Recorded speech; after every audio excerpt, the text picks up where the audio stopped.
এখন বাপটারে বাপের কাছ থেকে দোয়া নিয়ে তুই এখন জান্নাত কিনবি, তুই জান্নাত বাবার বুকের মধ্যে পড়ে নিবে। যুবতী মহিলা, তুমি তোমার মারে বুকের মধ্যে জান্নাত কিনবা, আমি বলার সাথে পাগলের মতো দৌড় দিবি, বাপরে বুকের মধ্যে নিয়ে কানবি।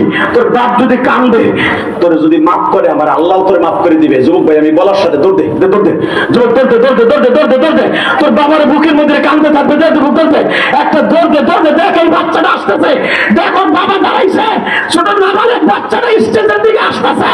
সারা দুনিয়া দেখাই দেবি না, সারা দুনিয়া দেখা। আল্লাহ দেখো, আজকে নভেম্বরের 3 তারিখ, 3 তারিখ রাত 12টার সময়, নভেম্বরের 3 তারিখ আজকে রাত 12টার সময় টাঙ্গাইল কালিহাতি এই মরিচা খেলার মতো দেখো কেমনে বাবার মুখিনে কান্দে ছাড়িস না, খালি কান্দতে থাক যুবক। তোর কান্নার আওয়াজ আমার কান পর্যন্ত আসতে হবে। যাদের বাপ আছে তারা কানলেন বাবার মুখে নিয়ে, যাদের বাবাই মাথা নাই তারা কি করবেন? যাদের বাবাই মাঠে নাই তারা ভিনে ভিনে কান্দা। আর এই নভেম্বরের 3 তারিখ সাক্ষী রাখো 2024 সালে আল্লাহ যুব সমাজের মাহফিলের 12টার সময় আমার বাবার কাছে মাপ চাইছি, আমার বাবারে তুমি মাফ করে দাও গো মালিক।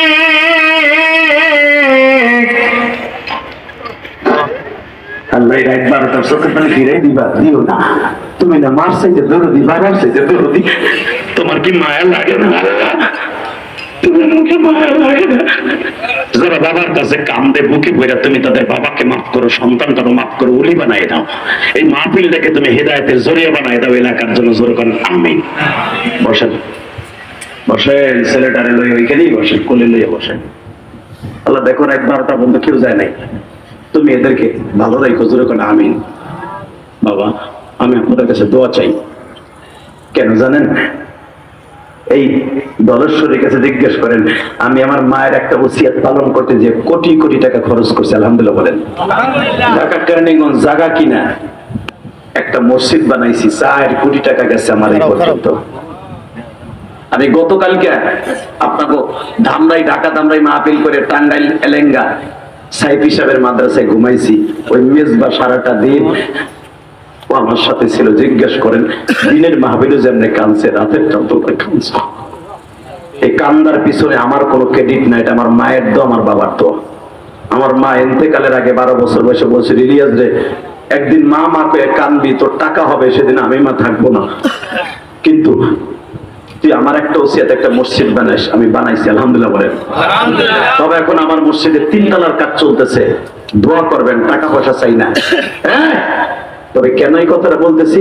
আমি যখন ওয়াজের মাঠে আসি নাই, এই দলেশ্বরের জিগাও, ওই মেজবারের জিগাও, ও একজন বক্তা। আমি ভাত খাইতে বমু, এই সময় আল্লাহর এক বান্দা কে যেন আমার মসজিদে 500 টাকা দিলেন। ওই লোকটা কে? তার ওয়াইফ দিছে। হ্যাঁ, খাবার খাইতে বসে আলেমুল আমার ওই বাড়িতে যাইয়া তালাশ করে আমার মায়ের করে বলে, হুজুর এই টাকাটা আমার ওয়াইফ দিছে। কেন জানেন? আমার ওয়াইফ আপনার মায়ের মসজিদের ওয়াজ শুনছে। হুজুর আপনার মায়ের মসজিদে আমি দিলাম যেন আপনার মায়ের ওসিলায়, আপনার মায়ের মসজিদে আপনার মা জান্নাতে গেলে যেন আমার ওয়াইফও জান্নাতে যায়। এই কোরআন ধরে বলছি। লোকটা হয়তো প্যান্ডেলের মধ্যে আছে কিনা আমি জানি না, তবে লোকটার ভালোবাসা ওই যে পিছনে খাড়াইছে। দোয়া করি আপনার স্ত্রীর জন্য, যখন আল্লাহুম্মা আমিন। শুধু এখানেই না, গতকালকে ধামরাই হাজার হাজার টাকা মহিলারা উঠাইয়া ব্যাগের মধ্যে আমার মায়ের মসজিদে টাকা দিচ্ছে, আলহামদুলিল্লাহ বলেন। আমি আপনাদের কাছে টাকা চাই না, এই যুব সমাজের জন্য দোয়া চাই। আপনার রুমালের মধ্যে টাকা দিচ্ছেন, এতেই এদের জন্য এনাফ, আলহামদুলিল্লাহ বলেন। তো আমার ওই ভাই, ওনার স্ত্রী 500 টাকা দিচ্ছে। ও আর একটা ছেলে, আমি আসতেছি তখন ও পরীক্ষা দেবে, ওর বাবা বিদেশ থাকে, ও আমার মসজিদে 1000 টাকা দিচ্ছে, আলহামদুলিল্লাহ বলেন। সবাই ভালো থাকবেন। গতকালকে সভাপতি প্রধান অতিথি আমার মসজিদে গতকালকে 2000 টাকা দিছে, সভাপতি 1000 টাকা দিছে। ভাই, পৃথিবীর শ্রেষ্ঠ দান মসজিদের দান। মসজিদে যদি কেউ 1 বস্তা সিমেন্টও দেয়, সেও জান্নাতি। মসজিদে যদি কেউ 100 টাকা দেয়, সেও জান্নাতি। জোরে মারহাবা। অতএব সবাই ভালো থাকবেন, সুস্থ থাকবেন, আমার জন্য দোয়া করবেন। বেঁচে থাকলে আবার দেখা হবে ইনশাআল্লাহ। আমার ওই ভাইয়ের জন্য, আমার ওই বোনের জন্য দোয়া করবেন যে আমার মসজিদ এখানে আসার আগে টাকা দিছে। ওই ছেলেটার জন্য দোয়া করবেন যে আমার মসজিদে টাকা দিছে। আল্লাহ সবাইকে আপনি কবুল করেন। কি তোর চোখে দেওয়ানো পানি? এই দেখো, আমাদের প্রধান অতিথির ছেলে আবার মসজিদে 1000 টাকা দিচ্ছে, আল্লাহ কবুল করেন। আমারে দেয় নাই, কিন্তু মসজিদে দিচ্ছে, আলহামদুলিল্লাহ বলে। ওটা বসা করবেন না, মেহরবানি করে। তুই দিস যা, তুই একদিন বড় হবি, যা। তোর এই 500 টাকা আমার কাছে 5 কোটি টাকা। সবাইকে আল্লাহ ভালো রাখুক, সুস্থ রাখুক। আসেন তওবা করি, আস্তাগফিরুল্লাহ। রব্বি মিন কুল্লি জামবিও আতুবু ইলাইহি লা হাওলা ওয়ালা কুওয়াতা ইল্লা বিল্লাহিল আলিয়্যিল আযীম। আল্লাহ বয় বাবা, যা, তুই ওলি হবি, যা। আমার বাবাও ঠিক এই বয়সে বক্তার হাতে টাকা দিত, আলহামদুলিল্লাহ বলেন। আর আব্বারে কইতাম, তুমি বক্তার হাতে দাও, আমারে দাও না, আমারে খাইতে দাও না 50 টাকা। আব্বাই কয়, তুই একদিন মনে করবি আমার কথা, বক্তার হাতে টাকা কেন দিছিল। আল্লাহ আমার ভাইদেরকে তুমি কবুল করো, এদের টাকাগুলো কবুল করো। বসেন, আপনার দিলে মোনাজাতের পরে মোসাবাই দিয়েন। এখন ওটা বসা করেন। আল্লাহ তোমার এই পাগলে 1000 টাকা আমার বসে। আসেন তওবা করে, আস্তাগফিরুল্লাহ। রব্বি মিন কুল্লি। আল্লাহু আকবার। তুমি কমিটির লোক, মাদ্রাসার শিক্ষক হয়ে দিছো। এ ভাই, ওয়াদা দিছো যাবি না। মানে কই যাস? তোরে কালেকশন করছিনি আমি, কালেকশন আগে হয়ে গেছে, মোনাজাতের আগে উঠবি না কয়ে দিছি। তুই যে রাস্তা দিয়ে যাবি গাড়ি চলে দিয়া।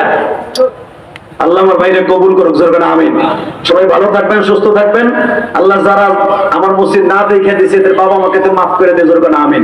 সবাই ভালো থাকবেন, সুস্থ থাকবেন। এই মাহফিল কমিটির জন্য দোয়া করবেন, জোরে বলেন আমিন। প্রধান অতিথি এখানে আছে, আমি তার কাছে একটা দাবি রাখবো। প্রধান অতিথি সভাপতি এখানে আছে, এই ছেলেগুলো মাহফিল করে। আপনি পারলে, আপনার বাবা মা আছে কিনা আমি জানি না, আপনি দিচ্ছেন? লিল্লাহি তাকবীর। আল্লাহ কত আমি জানি না, মালিক আল্লাহ গো। আমার এই বাবা আমার মসজিদে 5000 টাকা, আল্লাহ তার চোখ ভরা পানি, কাঁদছে। আল্লাহ এই 5000 টাকা তারে 5 কোটি টাকা দিয়ে দিও, তার সন্তানদের কবুল করো। আমারে দেয় নাই, তোমার মসজিদে দিছে। আল্লাহ সবাইরে কবুল করেন। সবাই ভালো থাকবেন। আমি বলবো আগামী বছর মাহফিল হোক, আপনারা চান না? চান? আমি আসি বা না আসি, বড় বক্তা আসুক, চান না? আমি সভাপতি সাহেবকে বলবো, আপনার আব্বা আম্মা বলে নাই, যদি না থাকে আল্লাহর কোন বাধা আছে? দোস্তের মান নামে দিছে। সভাপতি সাহেব যে দোয়া করবো, দাদা ভাই বসেন। আমি সভাপতি সাহেবকে বলবো, যদি আপনার মা দুঃখিনী, আমি যেরকম আমার মায়ের জন্য কোটি কোটি টাকা খরচ করে মসজিদ বানাইছি, সভাপতি সাহেব যদি দোয়া করবো আপনার ছেলের জন্য। আল্লাহ